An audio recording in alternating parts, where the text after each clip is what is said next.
J'avais pas l'impression que c'était un match de Champions League, les gars, pour être honnête avec vous. Après, c'est vrai qu'on peut se dire quelque part que l'essentiel a été assuré par le Real Madrid. Faut-il s'en contenter? Je sais pas. Parce que des choses étaient attendues quand même, notamment au niveau des attitudes. Surtout après cette déconvenue face à l'Atlético de Madrid pendant le derby madrileño le week-end dernier. Malheureusement, force est de constater qu'on n'est pas forcément convaincu.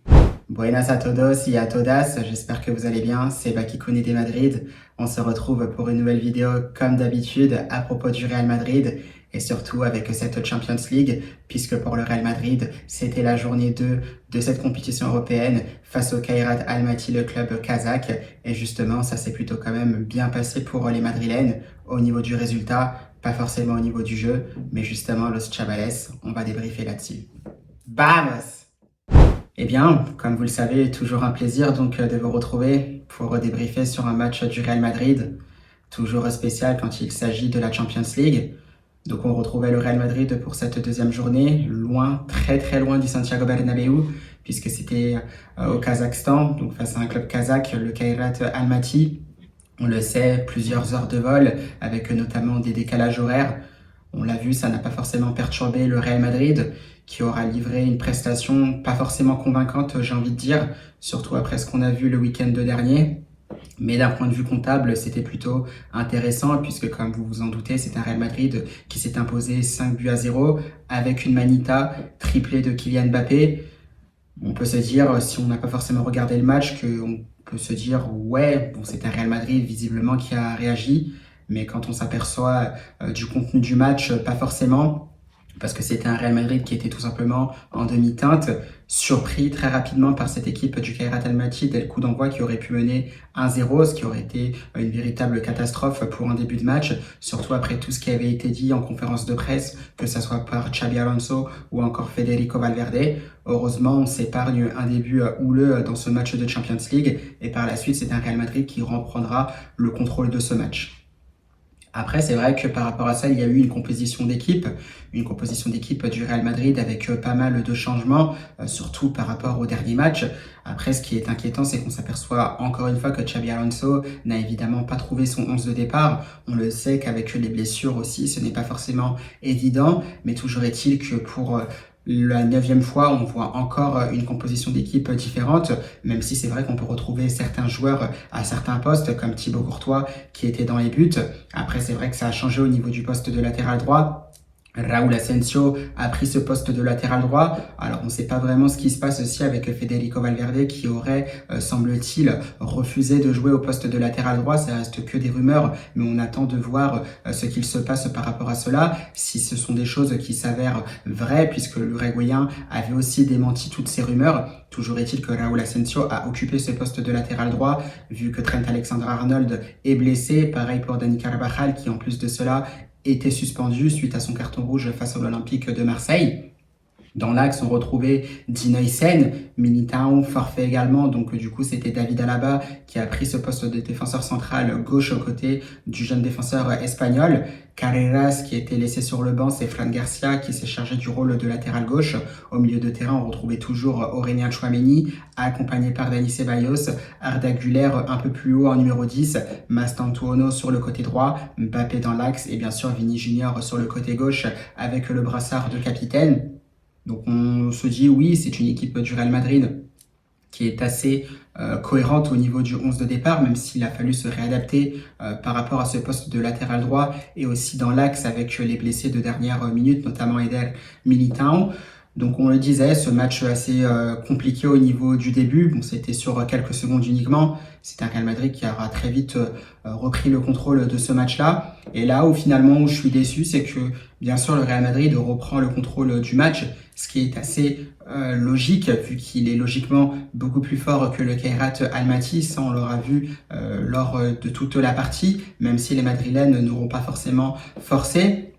Mais justement, à défaut d'avoir cette possession de balle, à force de mettre cette pression face à cette équipe kazakh, c'était un Real Madrid, encore une fois, au niveau du rythme, au niveau de l'intensité, au niveau des enchaînements, eh bien c'était beaucoup trop lent. À aucun moment j'ai vu vraiment cette équipe du Real Madrid surprendre complètement cette équipe du Kairat Almaty, ce qui a fait qu'on a mis pas mal de temps aussi à ouvrir le score. Alors certes, il y a eu peut-être des choses un tout petit peu intéressantes, mais si vous regardez bien, une fois de plus, ce sont sur des actions individuelles. On l'a vu notamment avec des contrôles orientés tout simplement magnifiques de Arda Güler.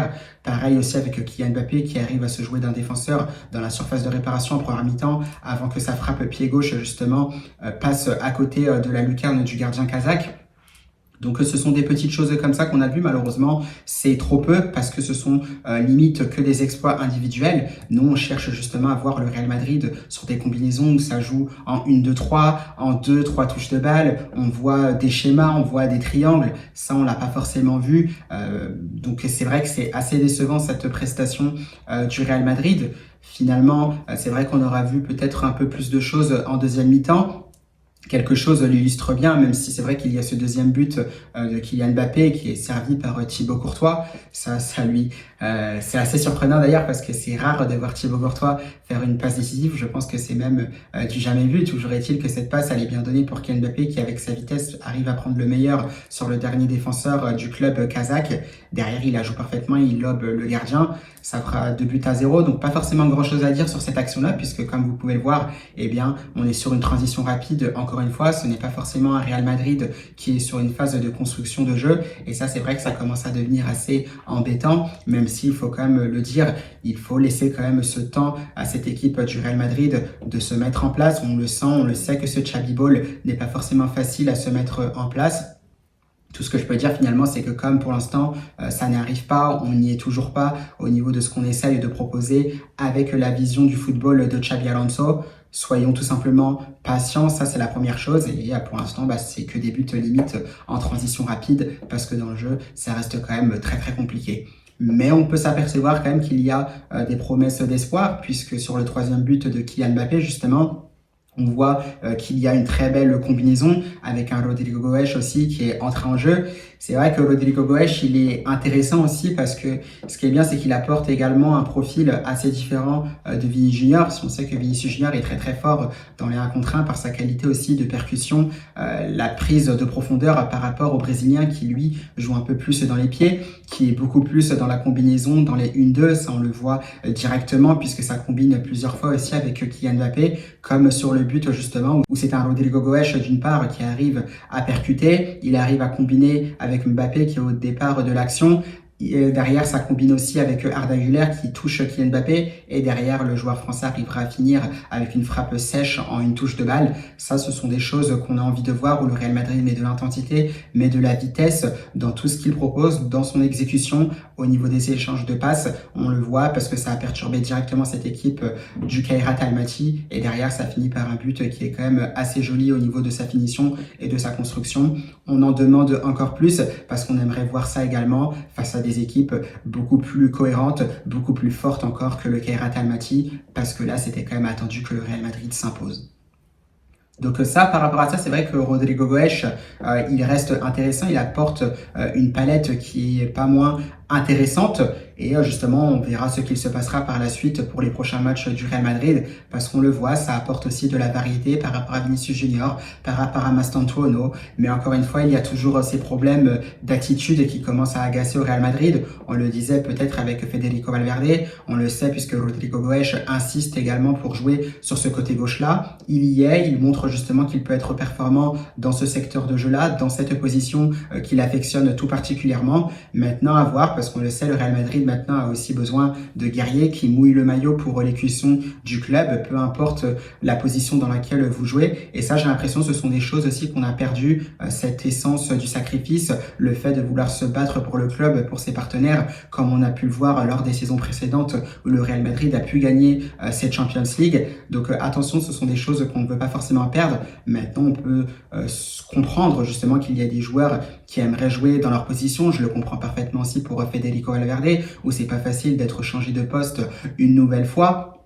sachant qu'il avait été trimballé à plusieurs postes depuis qu'il est au Real Madrid. On l'a vu notamment avec les Champions League qui ont été remportés. Bon, c'était beaucoup plus lors de la saison 2021-2022 où il était plus sur le côté droit.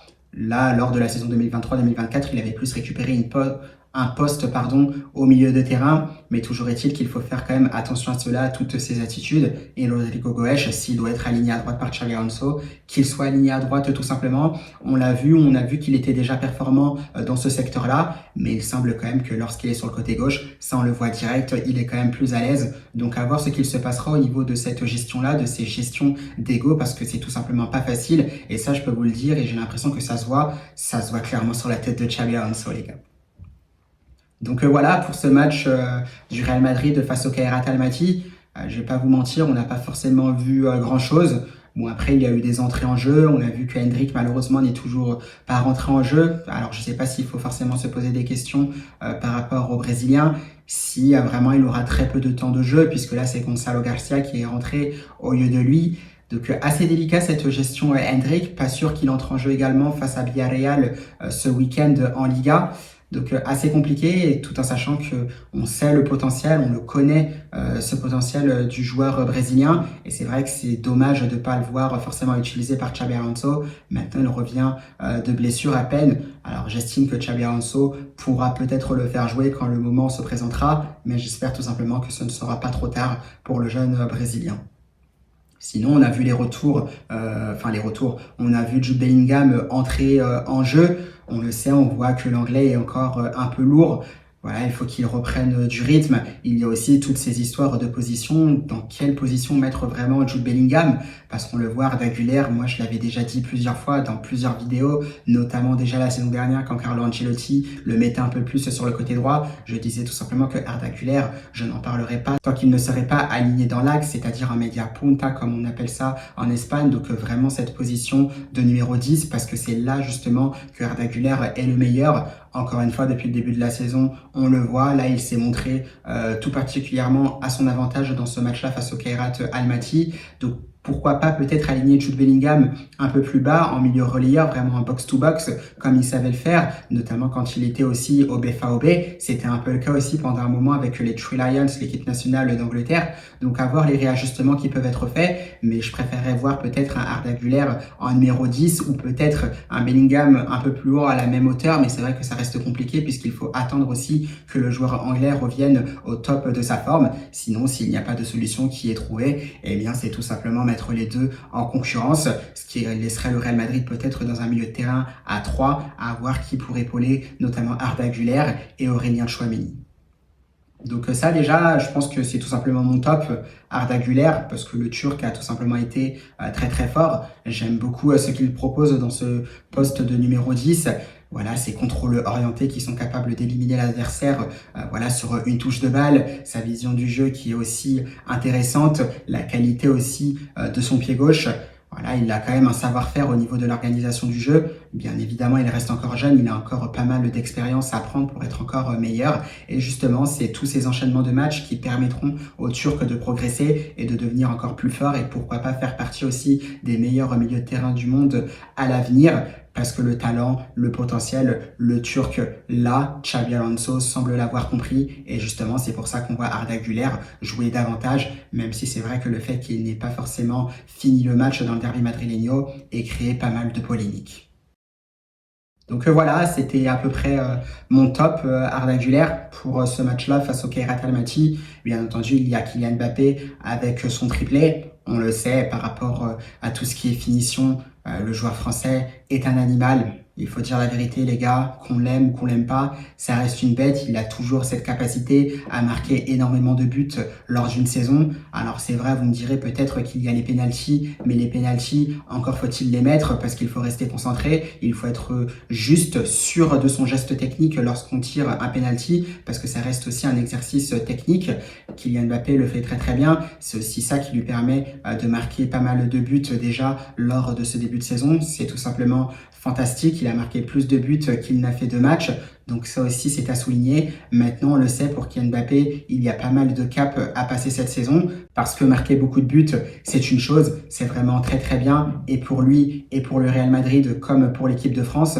Maintenant, c'est vrai qu'il faut ses buts décisifs, notamment dans des tours décisifs de grandes compétitions comme en Champions League face à des grosses équipes qui peuvent lui faire repasser un palier, qui peuvent l'amener à gagner cette Champions League comme pour le Real Madrid parce que ce serait la 16e si jamais ils y parviennent. Donc voilà, c'est vraiment ce cap-là à passer pour Kylian Mbappé qui est assez difficile, qu'on a eu du mal à le voir passer notamment avec le Paris Saint-Germain et on le sait, le joueur français travaille là-dessus. On a conscience que ce n'est pas forcément facile parce que derrière, il faut aussi que le Real Madrid, de façon générale, donc c'est-à-dire le collectif, soit aussi huilé, qu'il soit aussi cohérent, que les uns se battent pour les autres. Comme Kylian Mbappé aussi, il faut qu'il se batte également pour les autres pour que les résultats viennent. Mais on le sent, si jamais le Real Madrid arrive à faire quelque chose de cohérent, s'il arrive justement à se remettre la tête à l'endroit, comme je disais, que ça se bat les uns pour les autres, avec un Kylian Mbappé qui marque déjà pas mal de buts, arrive à passer ce palier justement de marquer des buts décisifs justement en Champions League, eh bien on le sent, ce sont des buts qui peuvent être très décisifs pour le Français, que ce soit pour des titres individuels comme pour le Graal suprême sur le continent européen, c'est-à-dire la Champions League. Mais avant cela, Kylian Mbappé a quand même beaucoup de travail et on espère que ça sourira pour lui un jour. Mais dans tous les cas, belle performance, assez cohérente face au Kairat Almaty, bien qu'on attend beaucoup plus du joueur français. Donc voilà, Los Chavales, c'était à peu près tout pour cette vidéo d'après-match pour Kairat Almaty face au Real Madrid. Pas énormément de choses à dire puisque le Real Madrid a assuré l'essentiel. Le Real Madrid a respecté son statut. Voilà, la hiérarchie a été respectée. Maintenant, il faut continuer. Ils en ont profité aussi pour soigner leur goal à virage avec cette victoire 5-0, puisque Camavinga, mais aussi Brahim Diaz ont marqué. Donc ça, c'est très très bien, surtout quand on sait qu'il y a des gros matchs maintenant qui attendent le Real Madrid, surtout sur cette fin octobre, avec notamment des matchs face à la Juventus, le déplacement à Getafe au Coliseum Alfonso Suárez, ou Adolfo Suárez, je ne sais plus.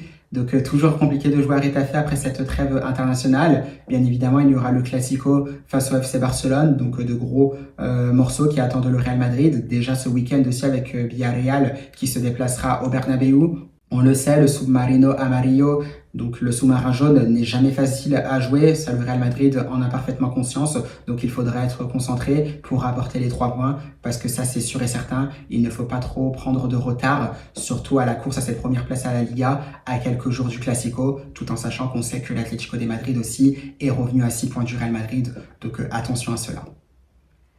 Donc voilà, Los Chavales, j'espère que cette vidéo vous aura plu, puisque c'est la fin. J'espère que vous aurez aussi apprécié le match du Real Madrid, même si c'est vrai que ça pouvait être un peu ennuyant, que vous aurez apprécié le triplé de Kylian Mbappé, le but de Camavinga et celui de Brahim Diaz.